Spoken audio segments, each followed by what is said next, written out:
Hello everyone, कैसे आप लोग? आशा करते अच्छे होंगे, मस्त होंगे, स्वस्थ होंगे। आज की क्लास में देखेंगे class 10 science most PVI objective question. जैसे कि आप देख रहे होंगे क्वेश्चन मोस्ट पीवीआई क्वेश्चन है, तो वन बाय वन क्वेश्चन को आप बना के आप चेक कर सकते हैं और आप टाइम भी बता सकते हैं कि कितने में आप कितना क्वेश्चन आपका सही हुआ और कितना गलत हुआ। तो सेट 1 में 15 क्वेश्चन को सॉल्व करेंगे, सेट 2 में 15 क्वेश्चन, यानी कि 15-15, यानी क्वेश्चन ज़्यादा लंबा लंबा हो जाएगा, इसलिए क्वेश्चन कम कम करके आपको एक्सप्लेन करके बताएंगे। तो कौन सा आंसर क्या होगा? जैसे कि आप लोग देख रहे होंगे क्वेश्चन नंबर 16, एल्केन का समान सूत्र क्या होता है? CnH2n, CnH2n +4, CnH2n -2 +2 एक है CnH2n -2। बताएंगे इसका आंसर क्या? एल्केन, इसमें 3 गो होता है, एल्केन, एल्कीन, एल्काइन। ध्यान सुनिए और ध्यान से कॉपी में नोट कीजिए। इसका 3 ग्रुप होता है, एल्केन, एल्कीन, एल्काइन होता है। तो हमसे पूछ कर एल्केन, एल्कीन, एल्काइन पूछ रहा है, तो एल्काइन होगा तो CnH2n -2 होता है। क्या होता है? Alkane, alkene, alkyne, alkane, alkene, alkane, alkene, alkyne. तो क्या है? हमसे क्या पूछ रहा है? एल्केन पूछ रहा है, एल्केन का समान सूत्र पूछ रहा है, तो आंसर क्या होगा आपका? आंसर सी होगा, C4 कैट होगा। अब यहीं पर एल्कीन का पूछता तो CnH2n होता है, एल्काइन का पूछता तो CnH2n ये वाली आंसर होता है। समझ गए? आई होप आप समझ गए होंगे। चलिए क्वेश्चन नंबर 17, क्वेश्चन नंबर पढ़ेंगे 17 नंबर क्वेश्चन देखेंगे। यहाँ पर देख रहे हैं, उदासीन विलयन का पीएच मान क्या होता है? मोस्ट वीवीआई क्वेश्चन है, क्वेश्चन आना ही आना है। उदासीन विलयन का पीएच मान क्या होता है? 7 से अधिक, 7 से कम या 7 के बराबर, यानी में से कोई नहीं होता है। तो आंसर होगा, इस क्वेश्चन का आंसर होगा उदासीन विलयन का पीएच मान क्या होता है? तो आंसर होगा 7 के बराबर होगा। अगर कहता अम्लीय विलयन का पीएच मान क्या होता है? तो आंसर सी होता, बी होता, यानी 7 से कम होगा। अगर कहता क्षार विलयन का पीएच मान क्या होगा? तो 7 से अधिक होगा। लेकिन कह रहा है हमसे क्या पूछा? उदासीन, न्यूट्रल पूछ रहा है, तो क्या हो जाएगा आंसर? 7 के बराबर हो जाए। देखिए क्वेश्चन नंबर 18, क्वेश्चन नंबर 18, आवर्त सारणी में कितने वर्ग होते हैं? इस भी क्वेश्चन पूछता है, वर्ग और स्तंभ पूछता है, वर्ग और कतार पूछ देगा। यहाँ पर कहते हैं आवर्त सारणी में कितने वर्ग होते हैं? 7 होते हैं, 9 होते हैं, 8 होते हैं, 18 होते हैं। तो कितने होते हैं आंसर बताएंगे? वर्ग, आवर्त सारणी में वर्ग पूछ रहा है तो होगा आंसर 18, आंसर डी होगा। अगर कतार पूछता, पंक्ति पूछता तो हो जाता 7। इस क्वेश्चन का आंसर होगा 18। क्या होगा आंसर? 18 आंसर हो जाएगा। ओके, क्वेश्चन नंबर देखेंगे 19, क्वेश्चन नंबर 19, कौन सा अधातु विद्युत का सुचालक होता है? कौन सा अधातु विद्युत का सुचालक है? ऑप्शन में 1 में देख रहे हैं सल्फर, ऑप्शन बी में है ग्रेफाइट, ऑप्शन सी में है क्लोरीन, ऑप्शन डी में है फास्फोरस। क्या होगा आंसर बताइए, कमेंट कीजिए फटाफट, क्या होगा आंसर क्वेश्चन नंबर 19 का? ऑप्शन नंबर आपका हो जाएगा बी। क्या होगा answer? B is a all right answer. Okay, question number 20, question number 20, carbon क्या है? धातु है, अधातु है या उपधातु है या इनमें कोई नहीं? What is carbon? Metal, non metal, material या नन ऑफ दीज? क्या होगा आंसर? आंसर हो जाएगा बी फॉर बॉल, अधातु है। क्या है? अधातु है। ओके, क्वेश्चन नंबर पढ़ेंगे 21, निम्न में कौन दुर्बल अम्ल है? HCl या HNO3 या CH3CH या H2SO4? क्या पूछ रहा है हमसे? क्वेश्चन पूछ रहे हैं निम्न में कौन दुर्बल अम्ल, प्रबल अम्ल होता है, एक दुर्बल अम्ल होता है। प्रबल अम्ल हुआ जो बहुत खट्टा हो, नॉर्मली जल्दी रिएक्शन कर जाता है, और दुर्बल जो बहुत धीरे से, दुर्बल लटपटाते हुए जाता हुआ, और प्रबल लगातार जंप मारता, जैसे जवान अब बूढ़ा। तो जवान नहीं पूछा तुमसे, बूढ़ा पूछ रहा है। तो निम्न में कौन दुर्बल अम्ल है? तो CH3COOH। क्या है आंसर? दुर्बल अम्ल पूछ रहा है। क्वेश्चन नंबर 21 में क्या पूछ रहा है? दुर्बल अम्ल। तो आंसर होगा डी फॉर डॉग, आपका आंसर होगा डी। आंसर क्या हो जाएगा? डी हो जाएगा। चलिए क्वेश्चन नंबर 21,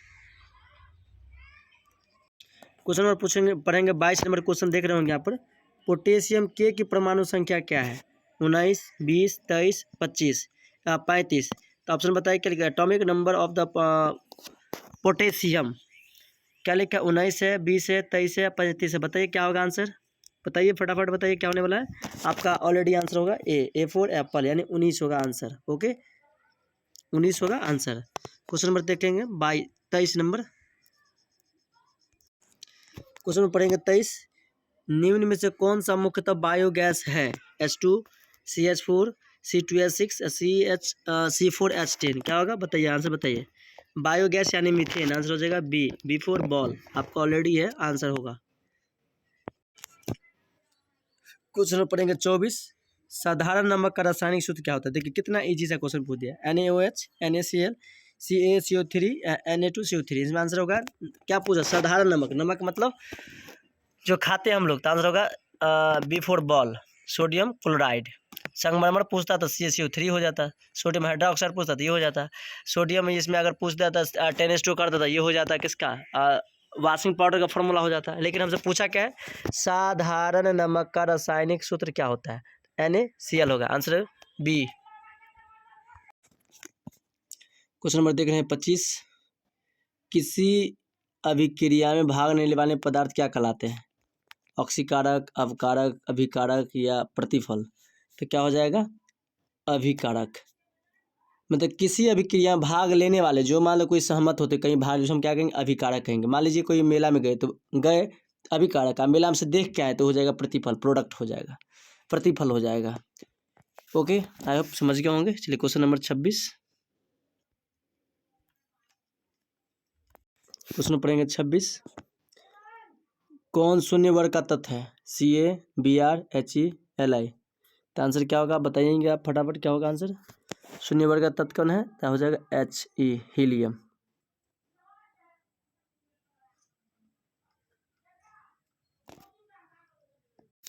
क्वेश्चन पढ़ेंगे 27। स्वपोषी पोषण के लिए आवश्यक है कार्बन डाइऑक्साइड, जल, क्लोरोफिल, सूर्य का प्रकाश, इनमें सभी। तो आंसर क्या होगा? इनमें सभी। क्या होगा आंसर? इनमें सभी। क्वेश्चन पढ़ेंगे 28। इनमें से कौन प्रकाश संश्लेषित अंग है? अंग, हरित लवक, ग्राना, पत्ती या एस्ट्रोमा? बताइए क्या होगा आंसर फटाफट। 28 का अंग पूछ, अंगक कहता तो होता हरित लवक, अंग पूछ दिया तो हो जाएगा सी, पत्ती। थोड़ा सा वर्ड से मिस्टेक कर सकते हैं आप क्वेश्चन को, इसलिए बारीकी से पढ़े और अंत तक पढ़े और अंत तक बने रहे। क्वेश्चन में पढ़ेंगे 29 नंबर क्वेश्चन। मनुष्य के शरीर की सबसे बड़ी ग्रंथि का नाम क्या है? यकृत, अग्नाशय, अंडाशय, एड्रिनल। क्या होगा आंसर? बताइएगा फटाफट, क्या होगा? बताइए क्या होने वाला आंसर? तो आंसर हो जाएगा यकृत। क्या होगा? यकृत हो जाएगा। क्या हो जाएगा? यकृत हो जाएगा। ओके, आई होप आप समझ गए आपका इस सेट का आखिरी क्वेश्चन। तो अंत तक बने रहे और लाइक शेयर कमेंट जरूर करें अगर नहीं किए हैं तो, क्योंकि मैं जब मैं वीडियो अपलोड करूँ या डाउनलोड डालूँ तो जब तक आप तक वीडियो पहुँच सके। Question number 30।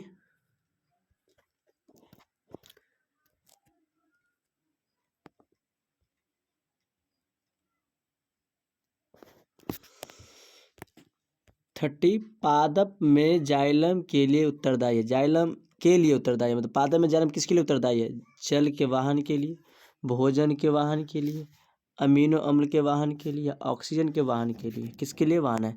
पादप में जाइलम, एक होता है जाइलम, एक होता है फ्लोएम। तो जाइलम क्या करता है? आप लोग पढ़े होंगे बहुत बढ़िया से। संवहनूतक किसे कहते हैं? जाइलम और फ्लोएम के संवहनूतक कहते हैं।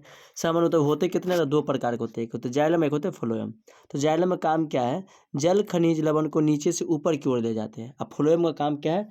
जल खाद्य पदार्थों को पूरे सब बॉडी में डिस्ट्रीब्यूट करना, मतलब बांटना। बांटने का काम कौन करता है?